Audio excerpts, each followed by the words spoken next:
ASM info நேயர்களுக்கு இனிய காலை வணக்கம். 6/5/2026 இன்றைய நாளிலே மே மாதத்திலே புதன்கிழமை ஸ்ரீ பராப வருடத்திலே சித்திரை மாதத்திலே 23ஆம் தேதி உத்தராயணம் என்கிற புண்ணிய காலத்திலே வசந்த ருது என்கிற இளவேநீர் காலத்திலே மேஷ மாதத்திலே கிருஷ்ணபக்ஷம் என்கிற தேய்பிரையிலே சதுர்த்தி திதியிலே இருக்கிறோம். 4வது திதி காலையில் 6:57 வரைக்கும் இருக்கும். பின்பு பஞ்சமி திதி வந்துவிடும். இன்றைய நாளிலே மூல நட்சத்திரம் அப்படிங்கிற நட்சத்திரம் சாயங்காலம் 2:31 வரைக்கும் இருக்கும். பூராட நட்சத்திரம்னு தனுசு ராசிக்குள்ள சந்திரன் இருக்கும். இந்த விநாயகரை வழிபட்டதுனாலே சகல தடைகளும் நீங்கும்னு சொல்லுவோம். தேங்காய் ஒரு 16 தேங்காயை உடைச்சிட்டு நம்ம காரியங்கள் எல்லாம் துவங்கும் போது சுப காரியங்களாக நிறைய நடக்கும் அப்படின்னு பார்த்துருக்கோம்.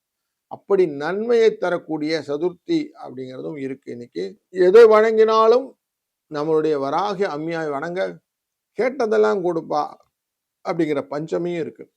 அதனால இன்னைக்கு நல்ல நிகழ்வுகள் நிறைய இருக்கு.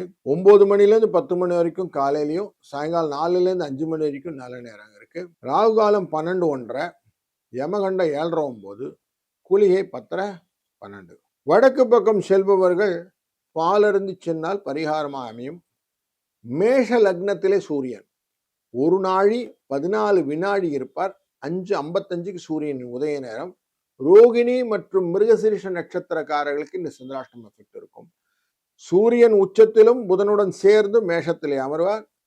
சுக்கிரன் ஆட்சியிலே ரிஷபராசியிலே இருப்பார். குரு மிதுன ராசியிலே தொடர்ந்தும், சிம்ம ராசியிலே கேது தொடர்ந்தும், கும்பராசியிலே ராகு தொடர்ந்தும், மீனராசியிலே சனி பகவான் செவ்வாயுடன் சேர்ந்து அமர்ந்து இந்த நாளை துவங்குகிறார். ஒரு ராசிக்கு பலனை பார்க்க போகிறோம். மகர ராசி நண்பர்களே, 12ஆம் இடத்துல சந்திரன் வந்துட்டார்.